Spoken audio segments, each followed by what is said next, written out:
remember the exact moment it happened. I had just come home early from work, a surprise half-day, something rare and, honestly, much needed. It had been a stressful week. I was looking forward to taking off my heels, curling up on the couch, and maybe catching a movie with my husband, Daniel. Something light, something comforting. As I stepped inside, the house was quiet. No TV, no music. Just the soft hum of the fridge and the creak of floorboards under my feet. I called out, "Daniel?" I'm home early, expecting to hear his voice, maybe footsteps coming down the stairs. But instead, silence. Then, just as I was about to head to the kitchen, I heard it. A voice.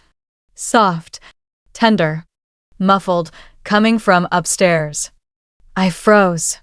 He was saying something, just low enough that I had to listen carefully. And then, I heard it, clear as day. "I love you too. I wish I could be with you right now." I stood there, my hand gripping the banister. The words echoed in my ears. He wasn't talking to me. He didn't even know I was home. I should have walked back out that door. But instead, I climbed the stairs. Step by step, not making a sound.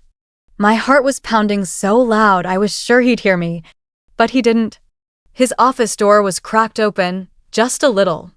I leaned in, and there he was, sitting at his desk, phone pressed to his ear, his back turned to me. He sounded happy, the kind of happy he hadn't sounded in months. I didn't confront him that day. I walked back down quietly and made noise as if I had just walked in. He came down minutes later, smiling, kissed my cheek, and asked how my day was. I smiled back. But inside, something had cracked. That was the moment everything changed. I didn't want to believe it. I didn't want to admit it to myself. I kept thinking, maybe I misunderstood. Maybe he was rehearsing a line for something. Maybe it wasn't what it sounded like. But the way he looked at me that night, it wasn't the same. Something had shifted. We had been married for 6 years. Together for 8. I knew him. I knew the way he breathed when he was hiding something. The way he touched his neck when he was nervous. He was doing that now. A lot. In the days that followed, I started noticing everything. The late-night texts. The way he'd angle his phone away from me. The sudden work meetings that he never used to have. And the perfume. A scent I didn't recognize. Not mine. But the worst part? Was the way he was becoming a stranger. He used to leave me little notes in the kitchen. Bring me coffee in bed on Saturdays. Rub my shoulders while I worked. Now? He barely noticed when I entered the room. I decided not to say anything right away. I needed to be sure. So I waited. Watched. Listened. I started documenting things. Dates. Times. Conversations. I felt like a detective in my own life, trying to uncover the truth about the man I thought I knew. But I wasn't prepared for what I'd find. One night, after he fell asleep on the couch, his phone lit up. A message. From a name I didn't recognize. It read, "Can't stop thinking about last night. Your hands. Your mouth. I miss you already." My stomach turned. I quietly took a photo of the screen and put the phone back. That was it. I had my answer. He was cheating on me. I sat in the bathroom that night with the door locked, trying not to cry too loudly. I didn't want him to hear me. I didn't want him to know that I knew. Not yet. That week, I confided in my best friend, Sarah. She was furious. "You have to confront him. You can't let him get away with this." But I couldn't. Not yet. Because a part of me still wanted to understand. Why? Why would he do this? What had changed? Was it me? Had I failed him somehow? Sarah looked me in the eye and said, "You didn't fail." He did. I nodded. But it didn't feel that way. Then came the night that pushed everything over the edge. I was planning to confront him. I had rehearsed what I would say. I had the screenshots. I had everything ready. But then, something unexpected happened. He told me he had a dinner meeting, a client, late night thing, wouldn't be home until midnight. I said okay. Then I followed him. I felt ridiculous at first, like I was being paranoid. But deep down, I knew I needed to see it for myself. He drove across town. Not to a restaurant. Not to an office. To a house. A small, 2-story house in a quiet neighborhood. He parked. Got out. Walked up. Rang the bell. And she opened the door. I couldn't see her face, but I saw the way she hugged him. Long. Close. Like it wasn't the first time. He went inside, and the door shut behind him. And I just sat there in my car. Frozen. Numb. I didn't go home that night. I drove to Sarah's, and I sobbed for hours. This was the man I married. The man who promised to love me. And here he was, in someone else's arms. But the real shock was still to come. Because when I finally confronted him, when I told him everything I had seen, everything I knew, he didn't deny it. He didn't apologize. He didn't even flinch. He just looked at me and said, "You weren't supposed to find out." Those words echoed in my mind for days.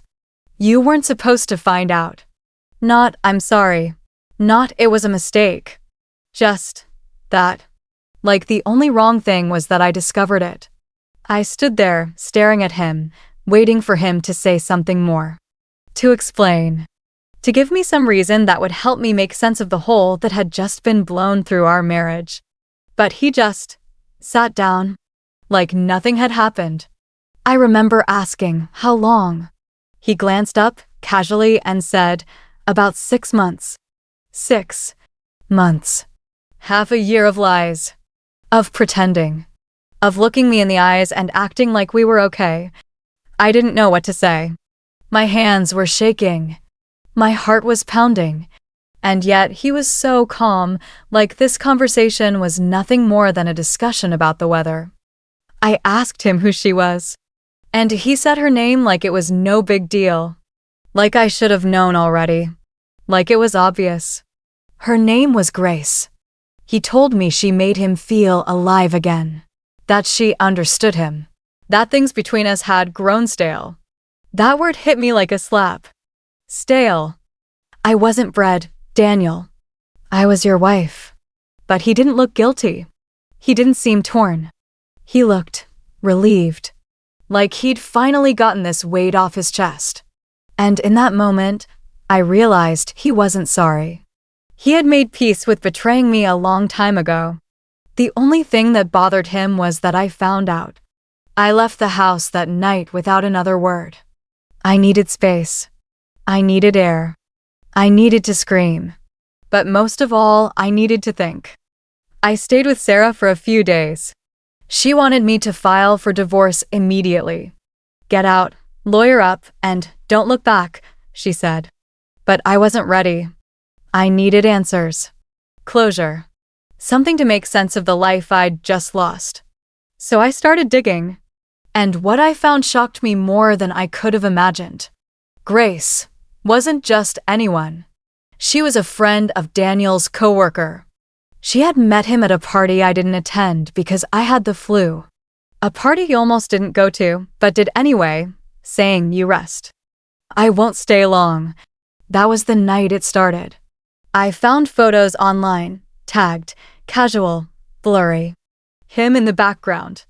Her looking right at him. Comments. Likes. Conversations. It was all there. They weren't even hiding it very well. And then I found the worst one. A picture of them at a lake house. Our lake house. The one my parents had passed down to me. He took her there. To our place. That was when I snapped. I went back home while he was at work. I packed a bag, not for me, for him. And I left it outside the door with a note. "Go be alive with Grace. You no longer live here." Then I changed the locks. He came by that night. Knocked for an hour. Called. Texted. Left voicemails. He suddenly had all the things to say, apologies, regrets, Let's talk. But I didn't answer. He chose someone else. He chose her. And now he could live with that choice. But just when I thought it was over, it got worse. Much worse. 1 week after kicking him out, I was at a grocery store. In the cereal aisle. I was standing there, comparing prices, trying to get back to something like normal, when I heard a voice behind me. A woman's voice. "Excuse me, are you Daniel's wife?" I turned. And there she was. Grace. I recognized her instantly from the photos. She smiled, a small, smug thing, and said, "I just wanted to meet you." I was speechless. Why would she do this? What kind of person confronts the wife of the man she had an affair with in a grocery store? But she wasn't done. She looked me in the eye and said, "I think you should know, it wasn't just 6 months. We've been seeing each other for almost 2 years. 2 years. I felt the floor disappear beneath me. She said it like it was nothing. Like she was doing me a favor. Then she leaned in and whispered, "He said you were boring. That you stopped being fun." That was it. I left my cart, walked out of the store, sat in my car and cried for 20 minutes. I had never felt so small, so humiliated, so betrayed. And then, I got angry.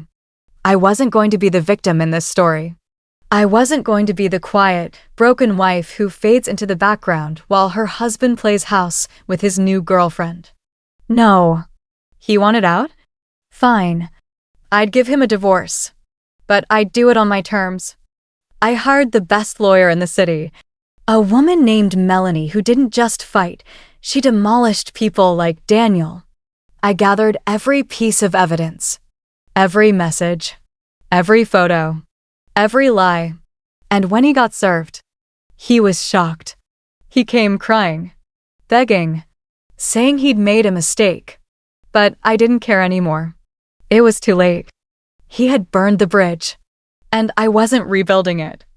I was walking away, stronger, smarter, and determined to reclaim my life. Divorce isn't glamorous.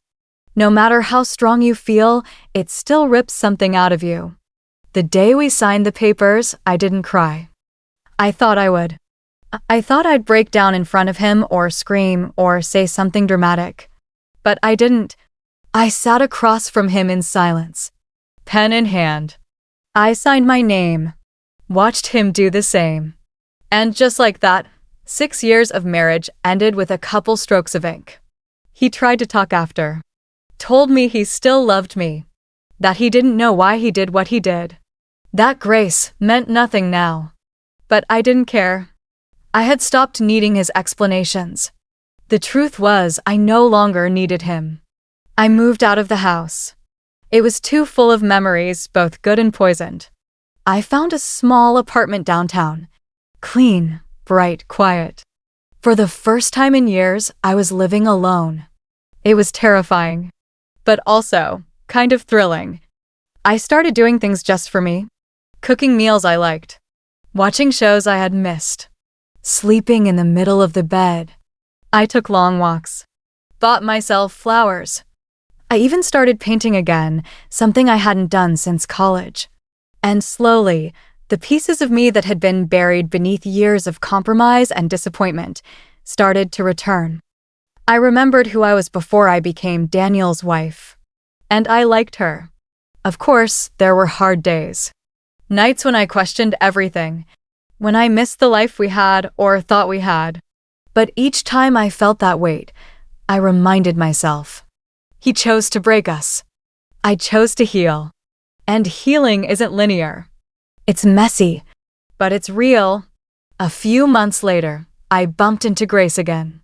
This time, she didn't look smug.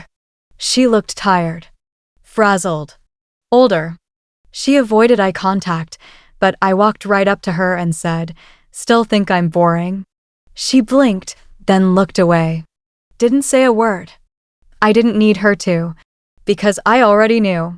It hadn't lasted. She and Daniel were over. Whatever fantasy they had built crumbled under the weight of reality.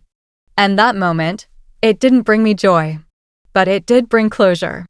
Because I realized their relationship wasn't stronger than mine. It was just built on lies. And lies never hold.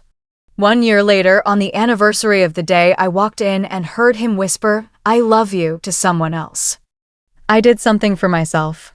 I booked a solo trip. Greece. Somewhere I had always wanted to go, but Daniel never had time for. I stood on a balcony overlooking the ocean, sipping coffee as the sun came up, and I smiled. Not because I was happy he was gone, but because I was finally me again. Whole. Unbroken. Free. If you're watching this and you've been through something similar, if someone shattered your trust, made you question your worth, made you feel invisible, I want you to know something. You are not weak for loving someone who didn't deserve it. You are not foolish for trusting. You are brave for walking away. You are strong for surviving. And one day, like me, you'll wake up and realize you didn't lose everything. You lost someone who never truly saw you. And you found someone far more important in return. Yourself.